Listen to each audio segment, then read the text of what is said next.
Hello दोस्तों, स्वागत है आप सभी का हमारे यूट्यूब चैनल विधिकारी में। दोस्तों, इस वीडियो में हम यूएन चार्टर अर्थात संयुक्त राष्ट्र का जो चार्टर है उससे संबंधित जो एमसीक्यूज हैं जो पीसीएसजे की परीक्षा के लिए काफ़ी महत्वपूर्ण हैं उनसे संबंधित प्रश्नों को हल करेंगे। दोस्तों, इसके पहले हमारे यूट्यूब चैनल विधिकारी पर इससे संबंधित जो एमसीक्यूज का एक वीडियो ऑलरेडी उपलब्ध है, उसमें हमने 100 प्रश्नों को एमसीक्यूज को सॉल्व कराया है और उसके आगे का ये वीडियो है, दूसरा पार्ट है ये। इसमें हम 100 प्रश्नों को हल करेंगे और पूरी उम्मीद है कि जो पीसीएसजे उत्तर प्रदेश में खासकर जो परीक्षा में प्रश्न पूछे जाएंगे तो अधिकतम प्रश्न हमारे इसी 2 वीडियो से आपको मिल जाएंगे। तो आइए देखते हैं इन प्रश्नों को, किस प्रकार के प्रश्न यूएन चार्टर से पूछे जाते हैं। पहला क्वेश्चन है, अंतर्राष्ट्रीय न्यायालय किन विवादों का निपटारा कर सकता है? तो इसमें केवल राज्यों के बीच के विवादों को सॉल्व किया जाता है, अर्थात 2 राज्यों के बीच के विवाद को अंतर्राष्ट्रीय न्यायालय के द्वारा हल किया जाता है। नेक्स्ट, अंतर्राष्ट्रीय न्यायालय के समक्ष एक मामले में निम्नलिखित में से कौन पक्षकार हो सकते हैं? तो वही प्रश्न फिर से है। तो न्यायालय जो अंतर्राष्ट्रीय न्यायालय है इसमें केवल राज्य ही पक्षकार हो सकते हैं, न तो संगठन हो सकता है न व्यक्ति हो सकता है। इसमें केवल राज्य के नाम से वाद दायर किया जाता है। नेक्स्ट, निम्नलिखित में से किसमें अंतर्राष्ट्रीय न्यायालय की अधिकारिता होगी? तो अंतर्राष्ट्रीय न्यायालय की अधिकारिता कौन से मामलों में होगी, इसके बारे में जो प्रावधान है यह आर्टिकल 36 में अर्थात 36 में दिया गया है और इसमें यह बताया गया है कि न्यायालय की अधिकारिता ऐसे सभी मामलों पर होगी जो कि पक्षकारों द्वारा उसे निर्देशित किया जाता है और ऐसे सभी विषयों पर होगी जो प्रवृत्त संधियों या कन्वेंशनों में विशेष रूप से उपबंधित हैं। तो इस प्रकार से इसमें दूसरा विकल्प सही होगा कि सभी मामलों में जो प्रवृत्त संधियों या अभिसमयों में विशेष रूप से उपबंधित हैं। तो यह जो ऑप्शन है यह आर्टिकल 36 के खंड 1 के तहत आता है। नेक्स्ट, अंतर्राष्ट्रीय न्यायालय की संविधि के अनुच्छेद 36 पैरा 2 के अंतर्गत वैकल्पिक खंड का संबंध किससे है? तो अनुच्छेद 36 के पैरा 2 के अंतर्गत जो वैकल्पिक खंड है इसका संबंध अनिवार्य क्षेत्राधिकार से है। नेक्स्ट, यदि यह विवाद हो कि अंतर्राष्ट्रीय न्यायालय का क्षेत्राधिकार है या नहीं तो इस विवाद को किसके द्वारा निर्धारित किया जाएगा? तो इस विवाद को जो है संयुक्त राष्ट्र का जो अंतर्राष्ट्रीय न्यायालय है इसके निर्णय के द्वारा इसका निर्धारण किया जाएगा और यह जो है अनुच्छेद 36 के पैरा 6 के तहत निर्धारित किया जाता है और पैरा 6 के अंतर्गत यह प्रावधान किया गया है कि यदि यह विवाद उत्पन्न होता है कि न्यायालय को अधिकारिता है या नहीं है तो उसका निपटारा जो है न्यायालय के विनिश्चय से किया जाएगा, अर्थात न्यायालय खुद निर्णय करेगा कि उसमें उसे जो है किसी मामले में क्षेत्राधिकार है या नहीं है। नेक्स्ट, अंतर्राष्ट्रीय न्यायालय का प्रथम स्रोत क्या है? तो अंतर्राष्ट्रीय न्यायालय के जो स्रोत के बारे में बात की गई है, अर्थात अंतर्राष्ट्रीय विधि के सोर्स क्या हैं, तो इसके बारे में जो प्रावधान है यह अनुच्छेद 38 के अंतर्गत दिया गया है और इसके अनुसार जो पहला स्रोत है यह अभिसमय है, अर्थात जो अंतर्राष्ट्रीय कन्वेंशन है वो जो है अंतर्राष्ट्रीय विधि का पहला स्रोत है। दूसरा है प्रथाएं, दूसरे नंबर पे आता है। तीसरे नंबर पे आती हैं सभ्य राष्ट्रों ने ऐसे जो सिद्धांत हैं जिनको सभ्य राष्ट्रों ने मान्यता दी है।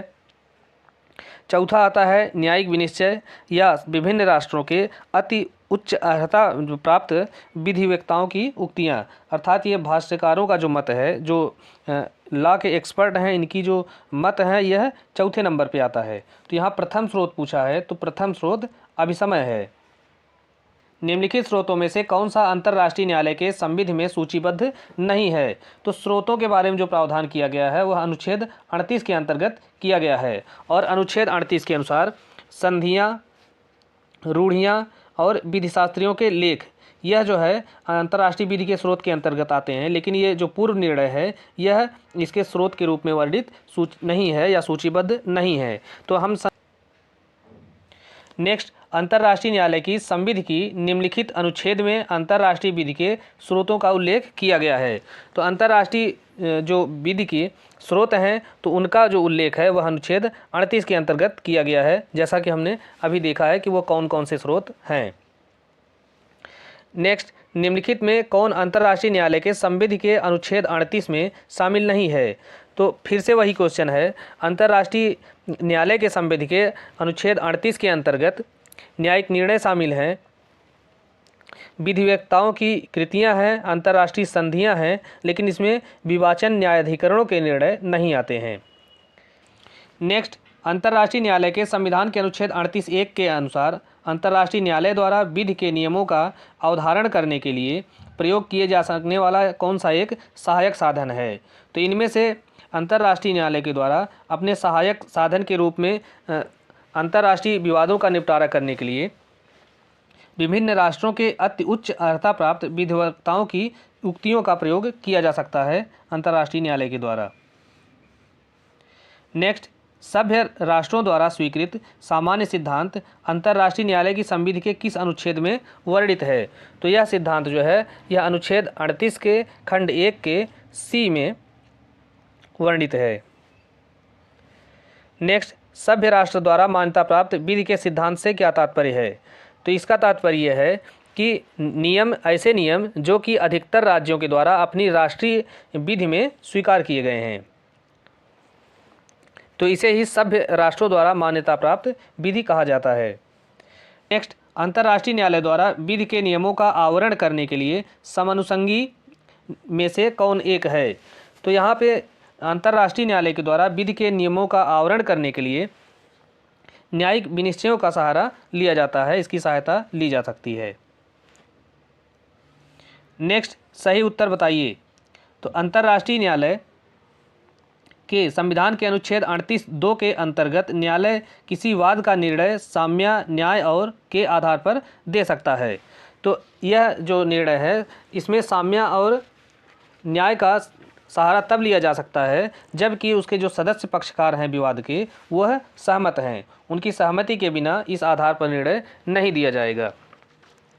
अनुच्छेद 38 का खंड 2 में यह प्रावधान किया गया है कि इस उपबंध के किसी मामले का विनिश्चय यदि उसके पक्षकार इसके लिए सहमत हैं तो साम्य न्याय के आधार पर करने की न्यायालय की शक्ति पर जो है कोई प्रतिकूल प्रभाव नहीं पड़ेगा।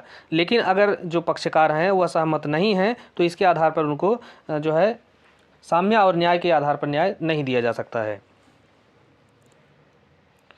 नेक्स्ट, निम्नलिखित में से कौन सा कथन सत्य है?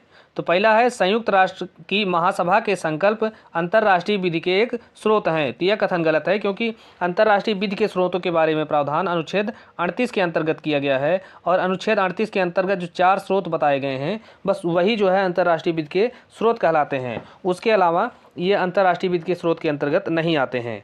इसमें पूछा है महासभा के संकल्प संस्तुतियों से अधिक नहीं है तथा उनको अंतर्राष्ट्रीय विधि का स्रोत नहीं कहा जा सकता है।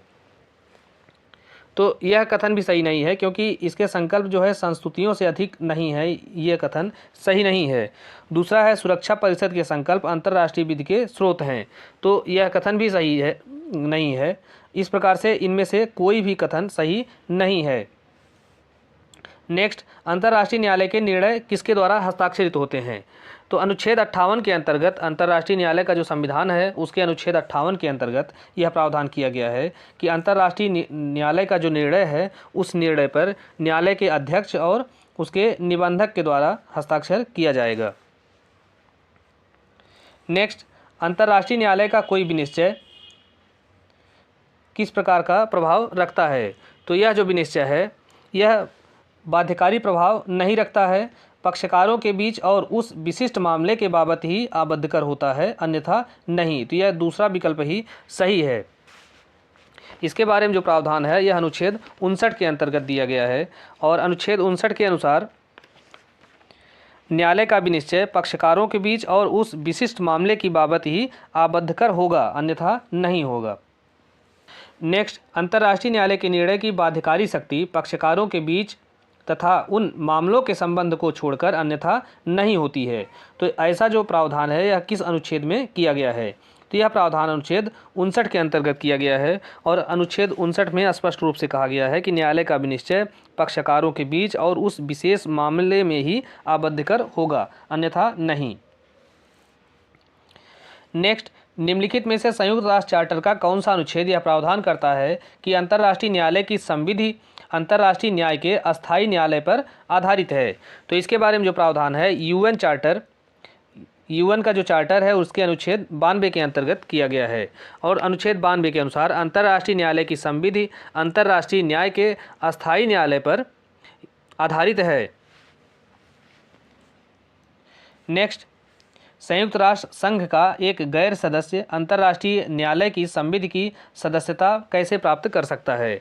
तो इसके बारे में जो प्रावधान है यूएन चार्टर के अनुच्छेद 93 के अंतर्गत दिया गया है। और है कि ऐसा राज्य जो कि यूएन चार्टर का सदस्य नहीं है और वह सुरक्षा परिषद की सिफारिश पर महासभा के द्वारा, सुरक्षा परिषद की सिफारिश पर महासभा के द्वारा प्रत्येक मामले में अवधारित शर्तों पर अंतर्राष्ट्रीय न्यायालय के संविधान का पक्षकार बन सकता है। तो इस नेक्स्ट, निम्नलिखित में से कौन अंतर्राष्ट्रीय न्यायालयों के निर्णयों को निष्पादित करता है? तो अंतर्राष्ट्रीय न्यायालय के निर्णयों का जो निष्पादन है उसे सुरक्षा परिषद के द्वारा किया जाता है।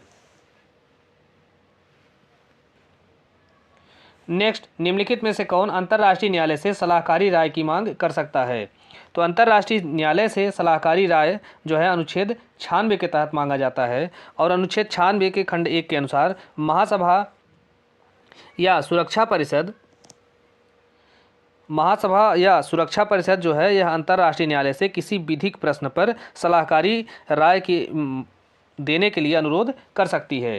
तो नेक्स्ट, किसी विधिक प्रश्न पर अंतर्राष्ट्रीय न्यायालय से परामर्शकारी विचार देने का अनुरोध कौन कर सकता है? तो वही प्रश्न फिर से है कि अनुच्छेद 96 के अंतर्गत यह प्रावधान किया गया है कि अंतर्राष्ट्रीय न्यायालय से विधिक प्रश्न पर परामर्श लेने का जो अधिकार है यह केवल महासभा या सुरक्षा परिषद को है। और ये जो है उससे न्यायालय से अनुरोध कर सकते हैं ऐसी राय के लिए। नेक्स्ट, निम्नलिखित कथनों पर विचार कीजिए। तो पहला है, किसी विधिक प्रश्न पर सलाहकारी राय देने हेतु महासभा अंतर्राष्ट्रीय न्यायालय से प्रार्थना कर सकती है। तो यह जो कथन है पहला सही है, इसके बारे में प्रावधान अनुच्छेद 96 के अंतर्गत दिया गया है। दूसरा है, साधारण सभा संयुक्त राष्ट्र के अन्य अंगों तथा विशिष्ट अभिकरण को अंतर्राष्ट्रीय न्यायालय से ऐसी राय प्राप्त करने हेतु अधिकृत कर सकती है। यह कथन भी सही है। इसके बारे में जो प्रावधान है अनुच्छेद 96 के खंड 2 के अंतर्गत दिया गया है। और इसमें यह बताया गया है कि संयुक्त राष्ट्र के अन्य अंग और विशिष्ट अभिकरण जिनको महासभा इसके लिए प्राधिकृत करे तो वह जो अंग हैं वो भी अंतर्राष्ट्रीय न्यायालय से सलाहकारी राय मांग सकते हैं। तीसरा कथन है कि अंतर्राष्ट्रीय न्यायालय के किसी विधिक प्रश्न पर सलाहकारी राय लेने हेतु सुरक्षा परिषद के पास स्वतंत्र शक्ति है। तो इस प्रकार से ये भी कथन सही है। तो इस प्रकार से इस प्रश्न में 1, 2 तथा 3 ये तीनों कथन सही हैं। नेक्स्ट, अंतर्राष्ट्रीय न्यायालय की सलाहकारी राय कैसी होती है? तो अंतर्राष्ट्रीय न्यायालय की जो सलाहकारी राय है यह बाध्यकारी प्रकृति की नहीं होती है, अर्थात सुरक्षा परिषद या महासभा जो उससे राय मांगता है वह इस राय को मानने के लिए बाध्य नहीं है। नेक्स्ट, सामान्य सभा के राज्यों के मध्य मैत्री संबंध और सहयोग संबंधी संकल्प पर अंतर्राष्ट्रीय न्यायालय पुरजोर निर्भर रहा है। तो यह किस केस में इस पर निर्भर रहा है? तो यह जो है साउथ वेस्ट अफ्रीका के मामले में जो सामान्य सभा है यह राज्यों के मध्य मैत्री संबंध और सहयोग संबंधी संकल्प पर अंतर्राष्ट्रीय न्यायालय के जो निर्णय है उस पर निर्भर रहा है। नेक्स्ट, कथन ए, अंतर्राष्ट्रीय न्यायालय संयुक्त राष्ट्र का मुख्य न्यायिक अंग है। तो कथन सही है, कारण अंतर्राष्ट्रीय विवादों का न्याय समाधान आवश्यक है। तो कारण भी सही है। इस प्रकार से ए और आर दोनों सही हैं और आर जो है ए की सही व्याख्या है। नेक्स्ट, विवाद के पक्ष में यद्यपि कोई संविदा नहीं भी हो तो भी एक पक्ष न्यायालय के क्षेत्राधिकार के लिए प्रार्थना कर सकता है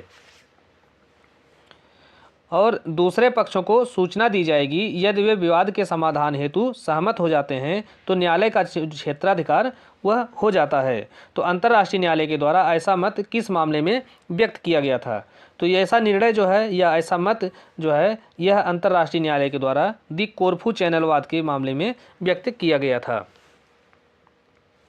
नेक्स्ट, अंतर्राष्ट्रीय न्यायालय के निगमित व्यक्ति के सिद्धांत को विधि के स्रोत के रूप में किस निर्णय में प्रयोग किया गया था? तो यह जो है शरण जो का मामला या एसाइलम का जो केस था, इसमें अंतर्राष्ट्रीय न्यायालय के निगमित व्यक्ति के सिद्धांत को विधि के स्रोत के रूप में स्वीकार किया गया था। नेक्स्ट, नॉर्थ सी कॉन्टिनेंटल सेफवाद में अंतर्राष्ट्रीय न्यायालय ने महाद्वीपीय समुद्र तल पर दावेदारी के आधार की तर्कमूलक व्याख्या की। ऐसा करने में न्यायालय ने किस बात को महत्व दिया था? तो ऐसा करने में न्यायालय ने आनुपातिकता के कारक को या आनुपातिकता को महत्व प्रदान किया था।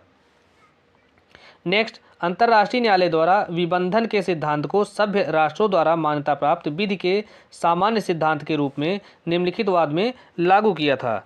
तो यह जो है किस मामले में लागू किया गया था? तो यह प्री विहियर मंदिर संबंधी जो विवाद था, इस मामले में अंतर्राष्ट्रीय न्यायालय के द्वारा इस सिद्धांत को लागू किया गया था। नेक्स्ट, अंतर्राष्ट्रीय प्रथा के लिए निम्नलिखित वादों में से कौन सा वाद सर्वप्रथम निर्णीत हुआ था? अर्थात कौन सा जो केस है इसमें से वह अंतर्राष्ट्रीय प्रथा से संबंधित है? तो इस में से जो पॉकेट हवाना का केस है, यह अंतर्राष्ट्रीय प्रथा से संबंधित है। नेक्स्ट, निम्नलिखित में से कौन सा वाद अंतर्राष्ट्रीय रूढ़ियों से संबंधित है? तो पॉकेट हवाना का जो केस है यह अंतर्राष्ट्रीय रूढ़ियों से संबंधित है। नेक्स्ट, निम्नलिखित में से कौन सा वाद अंतर्राष्ट्रीय विधि के स्रोत के रूप में रूढ़ या प्रथा की मान्यता से संबंधित है? तो यहाँ पे वेस्टलैंड सेंट्रल गोल्ड माइनिंग का जो केस है, Westland Central Gold Mining Company Limited बनाम आर का यह जो केस है, यह अंतर्राष्ट्रीय विधि के रूप में रूढ़ या प्रथा की मान्यता से संबंधित है। नेक्स्ट, सभ्य राष्ट्रों द्वारा मान्यता प्राप्त विधि के साधारण सिद्धांत किस प्रकार के हैं? तो सभ्य राष्ट्रों के द्वारा मान्यता प्राप्त विधि के साधारण सिद्धांत यह अंतर्राष्ट्रीय न्यायालय को विनिश्चय करने के लिए एक अतिरिक्त आधार उपलब्ध कराते हैं जब संधियां अथवा रूढ़ में से कोई सहायता नहीं मिल सकती है। और सभ्य राष्ट्रों द्वारा मान्यता प्राप्त विधि के साधारण सिद्धांत, तो सबसे पहले ये जानते हैं कि इसके बारे में जो प्रावधान है, यह अंतर्राष्ट्रीय न्यायालय का जो अनुच्छेद है उसके अनुच्छेद 38(1) के सी खंड उपखंड के अंतर्गत इसके बारे में प्रावधान किया गया है। और इसमें यह बताया है कि विधि के साधारण सिद्धांत जिन्हें सभ्य राष्ट्रों ने मान्यता दी है, तो उसे भी अंतर्राष्ट्रीय विधि के एक स्रोत के रूप में स्वीकार किया जा सकता है। तो अब हम प्रश्न पे आते हैं कि सभ्य राष्ट्रों द्वारा मान्यता प्राप्त विधि के साधारण सिद्धांत कब जो है स्वीकार किए जा सकते हैं?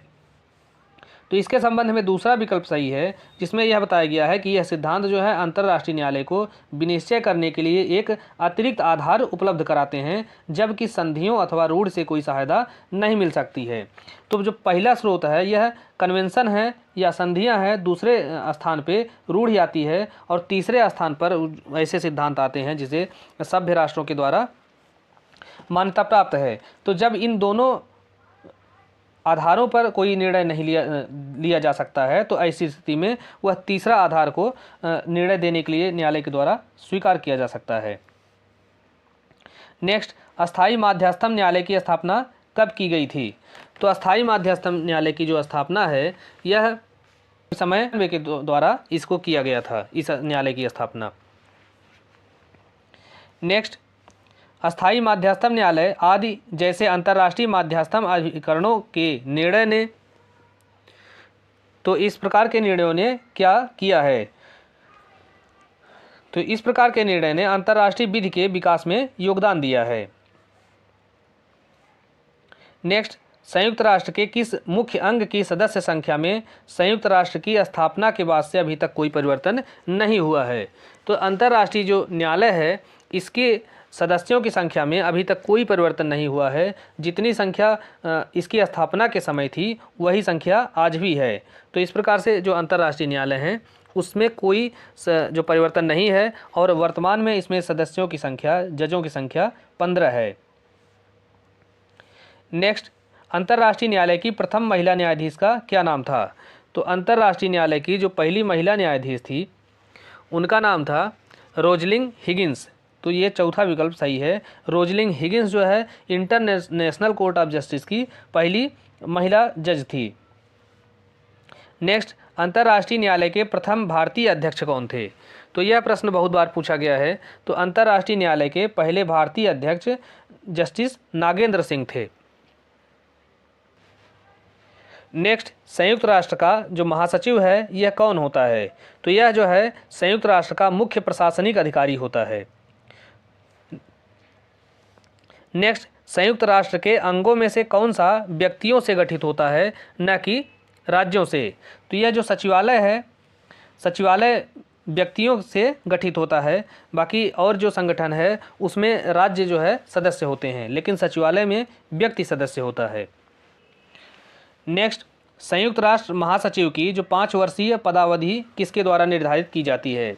तो इसके बारे में जो प्रावधान है यह संयुक्त राष्ट्र चार्टर के अंतर्गत नहीं दिया गया है, बल्कि संयुक्त राष्ट्र की महासभा के एक संकल्प के द्वारा इनकी जो कार्यकाल है 5 वर्ष, इसका निर्धारण किया गया है। नेक्स्ट, संयुक्त राष्ट्र के महासचिव की नियुक्ति की वास्तविक शक्ति किसके पास है? तो संयुक्त राष्ट्र महासभा के नियुक्ति की जो शक्ति है वह महासभा और सुरक्षा परिषद इन दोनों के पास है। नेक्स्ट, निम्नलिखित संयुक्त राष्ट्र महासचिव में से कौन सा महासचिव सबसे कम अवधि तक अपने पद पर रहा? तो इसमें से बुतरस घाली हैं, यही जो है सबसे कम अवधि तक अपने पद पर रहे। यह केवल एक कार्यकाल तक रहे। बाकी के ये जो तीनों हैं, यूथांट, कुल्ड वाल्डहीम और ये पेरेज डी क्विलर, ये सब अपना 2 कार्यकाल पूरा किए थे, जबकि बुतरस घाली जो है यह अपना केवल 1 कार्यकाल ही पूरा किए थे। नेक्स्ट, संयुक्त राष्ट्र के वर्तमान महासचिव एंटोनियो गुटेरेस किस देश के निवासी हैं? तो ये एंटोनियो गुटेरेस जो हैं ये पुर्तगाल के निवासी हैं और 2017 से अपने पद पर हैं। और इनका एक बहुत फेमस कथन है, वो पूछा जाता है कि हम विखंडित विश्व हैं और हमें शांति वाले विश्व की आवश्यकता है। तो यह जो कथन है इन्हीं का है, एंटोनियो गुटेरेस का। नेक्स्ट, शांति निर्माण आयोग या पीबीसी का विचार किसका था? तो पीबीसी का जो विचार था यह कोफी अन्नान का था, जो कि यूएन के पूर्व महासचिव रह चुके हैं। नेक्स्ट, हम विखंडित विश्व हैं, हमें शांति वाले विश्व की आवश्यकता है। तो यह कथन किसका है? तो अभी हमने बताया कि यह जो कथन है यह एंटोनियो गुटेरेस का कथन है। नेक्स्ट, संयुक्त राष्ट्र संघ को अपने सदस्य राष्ट्रों के क्षेत्र में उन्मुक्तियां एवं विशेषाधिकार चार्टर के किस अनुच्छेद के तहत प्राप्त हैं?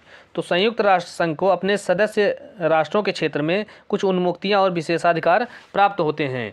तो इसके बारे में जो प्रावधान है यूएन चार्टर के अनुच्छेद 105 के अंतर्गत दिया गया है। नेक्स्ट, निम्नलिखित में से किसके द्वारा 1959 में बालकों के अधिकारों की घोषणा अपनाई गई थी? तो यह घोषणा 1959 में संयुक्त राष्ट्र की महासभा के द्वारा अपनाई गई थी। नेक्स्ट, लिखित में से कौन सा देश 19 वर्ष की अनुपस्थिति के बाद 1 अक्टूबर सन 2003 को पुनः यूनेस्को में शामिल हो गया? तो यह देश संयुक्त राज्य अमेरिका था। यह 1984 में यूनेस्को से बाहर हो गया था। बाद में 2003 में यह फिर से यूनेस्को में शामिल हो गया। हालांकि फिर से 2017 में यह यूनेस्को की सदस्यता छोड़ दिया है। नेक्स्ट, निम्नलिखित में से कौन सा संस्थान बच्चों के कल्याण से संबंधित है? तो बच्चों के कल्याण से संबंधित जो है वह यूनिसेफ है। नेक्स्ट, यूनेस्को का मुख्यालय कहाँ है? तो यूनेस्को का जो मुख्यालय है वह पेरिस में स्थित है। नेक्स्ट, निम्नलिखित में से कौन सा संगठन शरणार्थियों से संबंधित है? तो इसमें जो दिए गए हैं शरणार्थियों से संबंधित जो संगठन है यह UNHCR है, अर्थात United nation high commissioner for refugees. तो यह जो है शरणार्थियों से संबंधित है। नेक्स्ट, सही उत्तर बताइए। संयुक्त राष्ट्र चार्टर के मानव अधिकारों संबंधी उपबंध, तो इसके बारे में कौन सा कथन सही है? तो पहला है, सदस्य राज्यों पर मानव अधिकारों का अनुपालन करने हेतु आबद्धकर बाध्यताएं निरूपित करते हैं। तो यह कथन सही है। नेक्स्ट, निम्नलिखित में से कौन सा कथन मानव अधिकारों की सार्वभौमिक घोषणा अनुच्छेद 1 में नहीं है? तो मानव अधिकारों की जो सार्वभौमिक घोषणा है उसके अनुच्छेद 1 में इसमें पूछा है कि कौन सा इसमें विकल्प में से कौन सा नहीं है। तो पहला है सभी मानव स्वतंत्र हैं और प्रतिष्ठा तथा अधिकार में समान होते हैं, तो यह सही है और यह अनुच्छेद 1 के अंतर्गत। दूसरा है उन्हें तर्क और अंतर चेतना प्रदान की गई है, तो यह भी सही है। तीसरा है उन्हें सदैव एक साथ शांतिपूर्वक रहना चाहिए, तो यह सही नहीं है, क्योंकि वो सदैव एक साथ शांतिपूर्वक रहना चाहिए ऐसा कोई उसमें उल्लेख नहीं किया गया है। नेक्स्ट, निम्नलिखित में से किस तिथि को महासभा के द्वारा मानवाधिकारों के लिए संयुक्त राष्ट्र आयुक्त का प्रावधान किया गया था? तो संयुक्त राष्ट्र आयुक्त का जो प्रावधान है जो कि मानवाधिकारों के लिए किया गया है, यह 20 दिसंबर 1993 को किया गया है।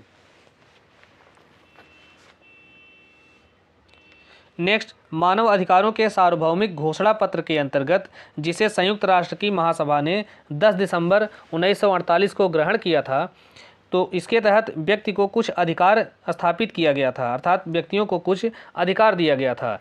तो इस अधिकारों के अनुसरण में व्यक्ति को क्या अधिकार प्राप्त होता है? तो इसके तहत व्यक्ति को राष्ट्रीय न्यायालय के समक्ष अपने अधिकारों की जो है वह मांग कर सकता है। नेक्स्ट, यह घोषणा कि किसी भी व्यक्ति को मनमाने रूप से उसकी राष्ट्रीयता से वंचित नहीं किया जाएगा और न ही उसकी राष्ट्रीयता के अधिकार से इनकार किया जाएगा। तो यह घोषणा किसमें की गई थी? तो ऐसी जो घोषणा है यह मानव अधिकारों पर सार्वजनिक घोषणा या सार्वभौमिक घोषणा है 1948 में की गई थी, और इस घोषणा के तहत यह प्रावधान किया गया था कि कोई भी जो व्यक्ति है वह राष्ट्रविहीन नहीं होगा, अर्थात ऐसा कोई व्यक्ति नहीं होगा जो जिसके पास कोई राष्ट्र न हो, अर्थात वो किसी भी। नेक्स्ट, निम्नलिखित में से कौन सा संयोजन सही सुमेलित नहीं है? तो इसमें पूछा गया है कि कौन कौन से इसमें सुमेलित नहीं हैं, और पहला है मध्यस्थम का स्थायी न्यायालय, तो इसमें सदस्यों की संख्या या जजों की संख्या 7 नहीं है, तो यह सुमेलित नहीं है। दूसरा है अंतर्राष्ट्रीय अपराध न्यायालय, तो इसमें जो जजों की संख्या है यह 15 नहीं है बल्कि 18 है, तो यह भी सुमेलित नहीं है। तीसरा है अंतर्राष्ट्रीय सागर विधि न्यायाधिकरण, तो इसमें सदस्यों की संख्या 21 है, तो यह सही सुमेलित है। और नेक्स्ट है संयुक्त राष्ट्र यूगोस्लाविया युद्ध अपराध न्यायाधिकरण, तो इसमें जो सदस्यों की संख्या है यह 15 नहीं है बल्कि 16 है। तो इस प्रकार से 1, 2, 4 ये सुमेलित नहीं है, जबकि तीसरा जो है अंतर्राष्ट्रीय सागर विधि न्यायाधिकरण वह सही सुमेलित है। नेक्स्ट, निम्न वक्तव्यों पर विचार कीजिए। तो पहला है अंतर्राष्ट्रीय विधि विधि नहीं है, तो यह गलत है क्योंकि अंतर्राष्ट्रीय विधि जो है यह एक विधि है। दूसरा है अंतर्राष्ट्रीय विधि में कोई ऐसा न्यायिक तंत्र नहीं है जो दंडों को लागू कर विधि को लागू कराए, तो यह कथन भी सही नहीं है क्योंकि सुरक्षा परिषद जो है वह अंतर्राष्ट्रीय न्यायालय के निर्णयों को लागू कराता है। तो इस प्रकार से 1 और 2 ये दोनों गलत हैं, अर्थात दोनों जो है ये कथन सही नहीं है। नेक्स्ट, त्रिपक्षीय स्वभाव किसका विशिष्ट गुण है? तो त्रिपक्षीय स्वभाव जो है यह अंतर्राष्ट्रीय श्रम संगठन का होता है। नेक्स्ट, निम्नलिखित में से कौन संयुक्त राष्ट्र का मुख्य अंग नहीं है? तो इसमें अंतर्राष्ट्रीय न्यायालय है, आर्थिक एवं सामाजिक परिषद है, न्यासिता परिषद है, लेकिन अंतर्राष्ट्रीय श्रम संगठन जो है यह यूएन का मुख्य अंग नहीं है। नेक्स्ट, पंचाट के स्थायी न्यायालय की स्थापना निम्न के अनुसरण में की गई थी। तो किसके अनुसरण में पंचाट के स्थायी न्यायालय की स्थापना की गई थी? तो यह स्थापना हेग सम्मेलन 1899 और 1907 के अनुसरण में की गई थी। और नेक्स्ट, निम्न में से कौन सी विधि निर्माता संधि है, अर्थात किस संधि के तहत कोई विधि का निर्माण किया गया था? तो इसमें से पेरिस संधि जो 1928 की है यह एक विधि निर्माता संधि रही। नेक्स्ट, अंतर्राष्ट्रीय आपराधिक न्यायालय की स्थापना किस वर्ष की गई थी? तो अंतर्राष्ट्रीय आपराधिक न्यायालय की स्थापना यह 2002 में की गई है, और इसका जो मुख्यालय है यह हेग नीदरलैंड में स्थित है। नेक्स्ट, निम्न अपराधों में से कौन सा अंतर्राष्ट्रीय आपराधिक न्यायालय की संविधि में शामिल नहीं है? तो इन अपराधों में जो विमान अपहरण का जो अपराध है और आतंकवाद का अपराध, तो ये जो दो अपराध हैं यह अंतर्राष्ट्रीय आपराधिक न्यायालय की संविधि में शामिल नहीं हैं। तो इस प्रकार से 2 और 3 शामिल नहीं हैं। बाकी जातीय नरसंहार है, युद्ध का अपराध है, मानवता के विरुद्ध अपराध है, आक्रमण का अपराध है, तो ये जो है 4 अपराध उसमें शामिल किए गए हैं और इसमें से दूसरा और तीसरा ये शामिल नहीं है। नेक्स्ट, अंतर्राष्ट्रीय अपराध न्यायालय का संविधान किस तारीख को लागू हुआ है? तो अंतर्राष्ट्रीय अपराध न्यायालय का जो संविधान है यह 1 जुलाई सन 2002 से लागू हुआ है और इसमें 18 जजों की नियुक्ति की जाती है और इनका जो कार्यकाल है यह 9 वर्ष का होता है।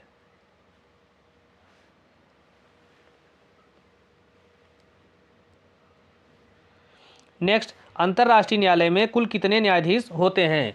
तो अंतर्राष्ट्रीय न्यायालय में अंतर्राष्ट्रीय दंड न्यायालय में कितने न्यायाधीश होते हैं? तो अंतर्राष्ट्रीय जो दंड न्यायालय है इसमें कुल 18 न्यायाधीश होते हैं और इनका जो कार्यकाल है अभी हमने बताया कि 9 वर्ष होता है। नेक्स्ट, अंतर्राष्ट्रीय आपराधिक न्यायालय कहाँ स्थित है? तो अंतर्राष्ट्रीय आपराधिक न्यायालय जो है यह हेग में स्थित है।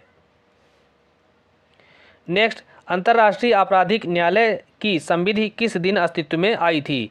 तो अंतर्राष्ट्रीय आपराधिक न्यायालय या दंड न्यायालय की जो संविधि है यह 1 जुलाई सन 2002 को अस्तित्व में आई है। नेक्स्ट, अंतर्राष्ट्रीय आपराधिक न्यायालय ने अपनी पहली गिरफ्तारी का जो वारंट था वो कब जारी किया था?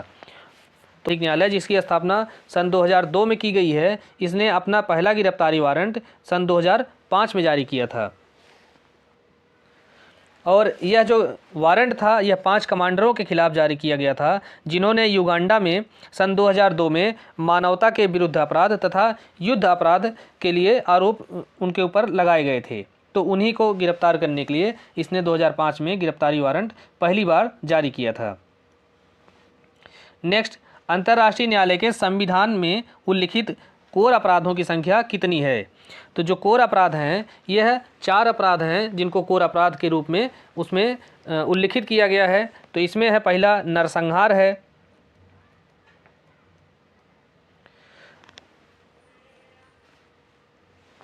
दूसरा युद्ध है, तीसरा आक्रमण है और मानवता के विरुद्ध अपराध है। तो इस प्रकार से नरसंहार, युद्ध, आक्रमण और मानवता के अपराध, ये 4 प्रकार के अपराध हैं जिसे अंतर्राष्ट्रीय न्यायालय के संविधान में कोर अपराध या सारभाग अपराध के रूप में उसमें उल्लिखित किया गया है। नेक्स्ट, निम्नलिखित में से कौन सा राज्य सार्क का सदस्य नहीं है? तो सार्क तो जो है यह दक्षिण एशियाई देशों का एक संगठन है और इसमें कुल 8 सदस्य देश हैं। इसमें अफगानिस्तान, बांग्लादेश, भूटान, भारत, पाकिस्तान, नेपाल, मालदीव और श्रीलंका शामिल हैं, लेकिन इसमें जो है यह म्यांमार शामिल नहीं है। नेक्स्ट, अंतर्राष्ट्रीय विवादों के निपटारे के लिए निम्नलिखित साधनों में से कौन सा भारत के संविधान के अंतर्गत अभिव्यक्त रूप से मान्य किया गया है? तो इनमें से जो ये मध्यस्थता है इसे जो है भारतीय संविधान के अनुच्छेद 51 के अंतर्गत स्वीकार किया गया है। नेक्स्ट, निम्नलिखित में से कौन सा सिद्धांत राज्य उत्तराधिकार से संबंधित नहीं है? तो इसमें से सार्वभौमिक उत्तराधिकार का सिद्धांत यह राज्य उत्तराधिकार से संबंधित है। निरंतरता का सिद्धांत है, नकारात्मक अथवा ऋणात्मक सिद्धांत है, लेकिन इसमें ड्रैगो सिद्धांत यह राज्य उत्तराधिकार से संबंधित नहीं है।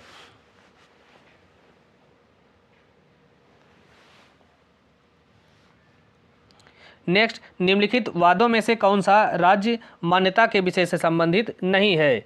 तो इसमें से बैंक ऑफ इथोपिया बनाम नेशनल बैंक ऑफ इजिप्ट यह जो है राज्य की मान्यता से संबंधित है। लूथर बनाम सागोर एंड कंपनी का केस भी संबंधित है। सिविल एयर का ट्रांसपोर्ट इनकॉर्पोरेटेड बनाम सेंट्रल एयर ट्रांसपोर्ट कॉरपोरेशन का जो केस है यह भी इसी से संबंधित, लेकिन यह निकारागुआ बनाम यूनाइटेड स्टेट ऑफ अमेरिका यह सिद्धांत मान्यता से संबंधित नहीं है। नेक्स्ट, डी जूरे बेली एक पेशिश नामक पुस्तक के लेखक कौन हैं? तो इसमें से इस पुस्तक के लेखक जो हैं ह्यूगो ग्रोसस हैं और इन्हें जो है आधुनिक अंतर्राष्ट्रीय का विधि का जनक भी कहा जाता है। और इस पुस्तक का जो अर्थ है इस नाम का डी जूरे बेली एक्पेसिस, तो इसका अर्थ होता है युद्ध तथा शांति की विधि। नेक्स्ट, सही उत्तर बताइए। राज्य मान्यता से संबंधित सिद्धांतों में से कौन संबंधित है? तो इसमें से ये टोवार और एस्ट्राडा ये दोनों राज्य मान्यता से संबंधित हैं। नेक्स्ट, संयुक्त राष्ट्र विकास कार्यक्रम अर्थात यूएनडीपी की धारणीय विकास का लक्ष्य कब प्रभावी हुआ? तो यूएनडीपी की जो धारणीय विकास या समावेशी विकास है इसका जो लक्ष्य है यह जनवरी 2016 से लागू हुआ है या प्रभावी हुआ है। नेक्स्ट, संयुक्त राष्ट्र शब्द का सुझाव किसके द्वारा दिया गया था? तो संयुक्त राष्ट्र शब्द का सुझाव जो है यह रूजवेल्ट के द्वारा दिया गया था। नेक्स्ट, संयुक्त राष्ट्र संघ का मुख्यालय कहाँ है? तो संयुक्त राष्ट्र संघ का जो मुख्यालय है यह न्यूयॉर्क में है। नेक्स्ट, संयुक्त राष्ट्र दिवस प्रत्येक वर्ष कब मनाया जाता है? तो संयुक्त राष्ट्र दिवस जो है यह प्रत्येक वर्ष 24 अक्टूबर को मनाया जाता है, क्योंकि 24 अक्टूबर 1945 को संयुक्त राष्ट्र संघ की स्थापना हुई थी। तो इसी वजह से 24 अक्टूबर को संयुक्त राष्ट्र वर्ष के रूप में प्रत्येक वर्ष मनाया जाता है। नेक्स्ट, संयुक्त राष्ट्र संघ के निम्नलिखित किस अनुच्छेद में आत्मनिर्णय का सिद्धांत दिया गया है? तो आत्मनिर्णय का सिद्धांत यह जो है अनुच्छेद 1 में दिया गया है।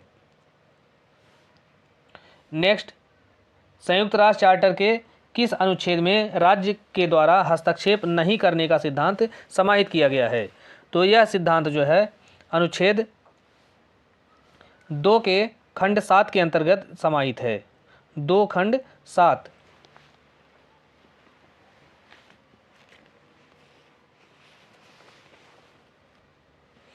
नेक्स्ट, निम्नलिखित में से कौन संयुक्त राष्ट्र की सदस्यता से किसी राज्य का निष्कासन कर सकता है? तो निष्कासन के बारे में जो प्रावधान है यूएन चार्टर के अनुच्छेद 6 के अंतर्गत दिया गया है और इसके अनुसार सुरक्षा परिषद की संस्तुति पर महासभा के द्वारा किसी राज्य का संयुक्त राष्ट्र से निष्कासन किया जा सकता है। नेक्स्ट, निम्नलिखित पर विचार कीजिए और नीचे दिए गए कथनों में से सही चुनिए। तो इसमें 4 देशों के नाम दिए गए हैं, tonga, Vatican city, east Timor और मोंटेनिग्रो। तो ये जो 4 देश बताए गए हैं दिए गए हैं, इन चारों देशों में से वेटिकन सिटी को छोड़कर जो बाकी शेष 3 है वे संयुक्त राष्ट्र के सदस्य हैं। नेक्स्ट, निम्नलिखित में से कौन सा संयुक्त राष्ट्र का प्रमुख अंग नहीं है? तो इसमें से अंतर्राष्ट्रीय श्रम संगठन यही जो परिषद है, अंतर्राष्ट्रीय न्यायालय है और महासभा ये जो है संयुक्त राष्ट्र के सदस्य।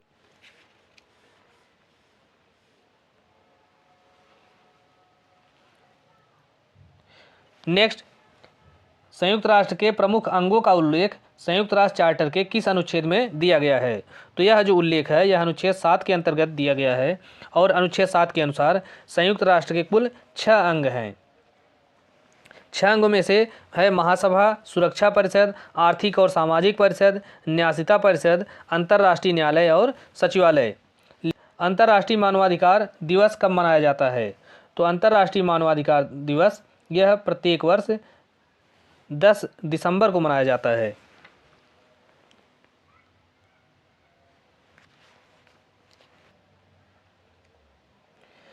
नेक्स्ट, संयुक्त राष्ट्र के प्रथम मानवाधिकार उच्चायुक्त कौन थे? तो संयुक्त राष्ट्र के प्रथम मानवाधिकार उच्चायुक्त जो है यह जोस आयला लासो थे। नेक्स्ट, संयुक्त राष्ट्र द्वारा किस वर्ष अंतर्राष्ट्रीय योग दिवस को 21 जून को मनाने की घोषणा की गई थी? तो अंतर्राष्ट्रीय योग दिवस यह जो है 21 जून को मनाया जाता है और इसकी जो शुरुआत है या इसकी घोषणा थी वह 2014 से की गई है।